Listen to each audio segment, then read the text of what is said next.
اس کو پایۂ تکمیل تک پہنچانے کے لیے اس دنیا میں آ جاتے ہیں، اور ان کی پیدائش حیرت الوجود پیدائش ہے، اور پھر وہ اپنی ساری تبلیغی زندگی کرتے ہوئے بالآخر وہ یروشلم میں عید فصح منانے کے لیے آتے ہیں۔ اور یہ وہ وقت ہے مسیحی مومنین جب نجات کے منصوبے کی تکمیل کا وقت آ پہنچا ہے۔ خداوند یسوع مسیح ایک جلوس کی صورت میں، جس میں یروشلم کے لوگ اور دیگر شہروں سے آئے ہوئے لوگ بھی خداوند یسوع مسیح کو یروشلم میں خوش آمدید کہتے ہیں، ہاتھوں میں کھجوروں کی ڈالیاں، زیتون کی پتیاں، اور خداوند یسوع مسیح کے آگے آگے اپنے کپڑے بچھا کر اس کا استقبال کرتے ہیں اور نعرے لگاتے ہیں، ہوشانہ ہوشانہ، مبارک ہے وہ جو خداوند کے نام سے آتا ہے، ہوشانہ۔ میں نے بتایا کہ ہوشانہ کا مطلب یہ ہے کہ ہمیں بچا، ہمیں نجات دے۔ وہ لوگ سب اس بات سے واقف تھے کہ یہ شخص ہمارا نجات دہندہ ہے، یہ شخص ہی ہمارا بادشاہ ہو، تاکہ یہ ہم پر حکومت کرے اور ہمیں رومن امپائر، رومی بادشاہ سے آزادی ملے۔ خداوند یسوع مسیح آتے ہیں اور پھر وہ ہیکل میں جاتے ہیں، اور وہاں پر دیکھتے ہیں کہ وہاں پہ طرح طرح کے کاروبار ہو رہے ہیں۔ اس بات سے وہ ناراض ہوتے ہیں، خفا ہوتے ہیں، اور پھر وہ اپنی کمر پر پٹکا بندھا ہوا اتارتے ہیں، اور ان تمام لوگوں کو جو ہیکل کے اندر کاروبار کر رہے تھے انہیں مارنا پیٹنا شروع کر دیتے ہیں، اور فرماتے ہیں کہ لکھا ہے میرا گھر دعا کا گھر کہلائے گا، لیکن تم نے انہیں ڈاکوؤں کی کھو بنا رکھا ہے۔ مسیحی مومنین، خداوند یسوع مسیح کو اپنے باپ کے گھر کی غیرت کھا جاتی ہے۔ اس بات سے واقف ہوتے ہوئے بھی کہ جو فقی فریسی ہیں وہ انہیں تاڑ رہے ہیں، ان پر نگاہ رکھے ہوئے ہیں، اور وہ اس بات کے در پہ ہیں یا وہ اس طاق میں ہیں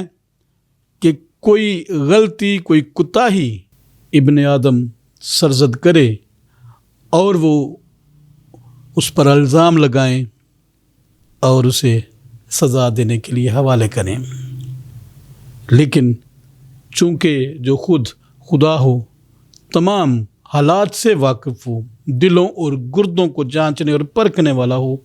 وہ ان کے ارادوں کو خوب بھانپ لیتے ہیں اور سمجھ لیتے ہیں کہ وہ اس کے خلاف، کہ وہ خدا کے بیٹے مسیح یسوع کے خلاف منصوبہ باندھتے پھرتے ہیں۔ خداوند یسوع مسیح ان کی پرواہ کیے بغیر جب شرع کے عالم، فقی اور فریسی مختلف اوقات میں ان سے ملنے کے لیے آتے ہیں، سوال و جواب کرتے ہیں، تو خداوند یسوع مسیح بڑی خوبصورتی سے بائبل کی روح سے، عہد عتیق کی روح سے، انبیاء کے صحیفوں کی روح سے ان کے سوالات کے جوابات دیتے ہیں اور انہیں لاجواب کر دیتے ہیں۔ وہ کوئی ایسا عذر تلاش نہیں کر پاتے کہ خداوند یسوع مسیح کو سزا دینے کے لیے کوئی جرم ان سے سرزد ہوتا ہوا پا سکیں یا دیکھ سکیں۔ اس تمام سارے عمل کے دوران، جس کو ہم پاک ہفتہ بھی کہتے ہیں، خداوند یسوع مسیح بڑے زور و شور سے اپنی تبلیغی زندگی بسر کرتے ہیں۔ بے شمار لوگ خداوند یسوع مسیح کے پاس آتے ہیں،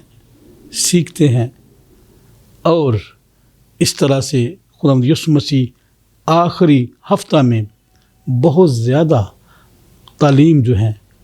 وہ دیتے ہیں۔ وقت آن پہنچتا ہے جب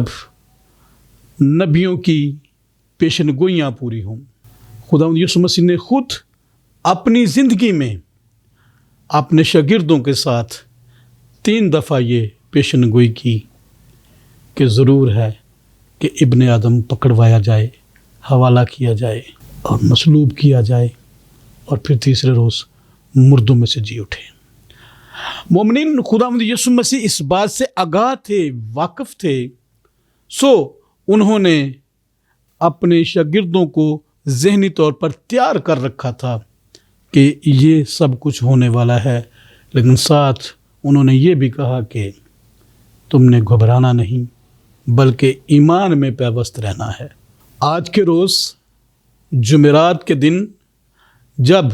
خداوند یسوع مسیح اپنا آخری فسح کھانا چاہتے ہیں تو انہوں نے اپنے شاگردوں سے کہا کہ فلاں شخص کے پاس جاؤ اور اس کے بالا خانے پر فسح تیار کرو۔ شاگرد جاتے ہیں اور وہاں پر فسح کی ضیافت کا اہتمام کرتے ہیں۔ کلام مقدس میں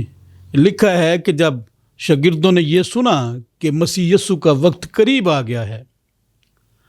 تو وہ پھر آپس میں ایک دوسرے سے بحث کرتے ہوئے دکھائی دیتے ہیں کہ استاد تو چلا جائے گا، لیکن اب اس کے بعد ہم میں سے بڑا کون ہوگا؟ خداوند یسوع مسیح جانتے ہوئے کہ شاگرد یا اس کے حواری جو ہیں وہ ایک ایسی ریس میں دوڑ رہے ہیں کہ جس میں اختیار اور اقتدار ہو، تو پھر خداوند یسوع مسیح ایک خوبصورت عمل کا مظاہرہ کرتے ہیں۔ ناظرین، عام طور پر کیتھولک چرچز میں اور دیگر چرچز میں بھی یہ رسم ادا کی جاتی ہے کہ جو ہمارے فادر صاحبان ہیں یا پاسٹر صاحبان ہیں وہ شاگردوں کے پاؤں دھونے کی رسم جو ہے وہ اپنے چرچز میں اپنی کلیسیا کے ایلڈر سے مراد جو بڑے لوگ ہیں، جو بزرگ ہیں، ان کے پاؤں دھو کر اس رسم کی یاد کو تازہ کرتے ہیں جو آج شام تمام چرچز میں ادا کی جائے گی، جانتے ہوئے کہ خدمت کا درس دینا ہے۔ جب وہ یہ باتیں کر رہے تھے تو خداوند یسوع مسیح اٹھتے ہیں اور اپنا جو قیمتی لباس انہوں نے پہنا ہوتا ہے اس کو ایک سائڈ پہ رکھ کے ایک قطانی کپڑا جو ہے وہ اپنی کمر پر باندھتے ہیں اور پانی لیتے ہیں اور اپنے شاگردوں کے باری باری پاؤں دھوتے ہیں، جو اس بات کی علامت ہے کہ جو کوئی اپنے آپ کو بڑا بنانا چاہتا ہے وہ اپنے آپ کو چھوٹا بنائے۔ جب خداوند یسوع مسیح اس رسم سے فارغ ہوتے ہیں تو پھر وہ فسح کھانے کے لیے بیٹھتے ہیں، اور آج کا فسح، آخری فسح جو خداوند یسوع مسیح اپنے شاگردوں کے ساتھ کھاتے ہیں، وہ تاریخ کا ایک اہم باب بن جاتا ہے، مسیحی ایمان کا ایک خاص حصہ بن جاتا ہے، اور خداوند یسوع مسیح اس ضیافت میں اپنے شاگردوں سے مخاطب ہو کر کہتے ہیں کہ یہ ضیافت جو ہے یہ تم نے ہر روز میری یادگاری میں کرنی ہے۔ ضیافت کیا تھی؟ پس اس نے روٹی لی، توڑی اور اپنے شاگردوں کو دی اور کہا کہ تم سب اس میں سے لو اور کھاؤ، یہ میرا بدن ہے جو تمہارے لیے دیا جائے گا۔ پھر اسی طرح اس نے مے کا پیالہ بھی لیا، اپنے شاگردوں کو دیا اور کہا لو اور پیو، یہ میرے خون کا پیالہ ہے جو ابدی عہد کے لیے ہے، میری یادگاری کے لیے تم ہمیشہ ایسے ہی کرتے رہنا۔ لیکن یہ خداوند یسوع مسیح کے وہ الفاظ ہیں جو آج بھی ہمارے کاہن، ہمارے فادر صاحبان اور پاسٹر صاحبان اور بشپ صاحبان جب عشاء ربانی کی عبادت گزرانتے ہیں تو وہ یہ الفاظ ادا کرتے ہیں۔ اس کا مطلب یہ ہے کہ یہ ایک ایسی رسم ہے جو آج تک منائی جا رہی ہے، اور خداوند یسوع مسیح کے خون اور بدن کی ضیافت میں مسیحی مومنین شامل ہوتے ہیں۔ یقیناً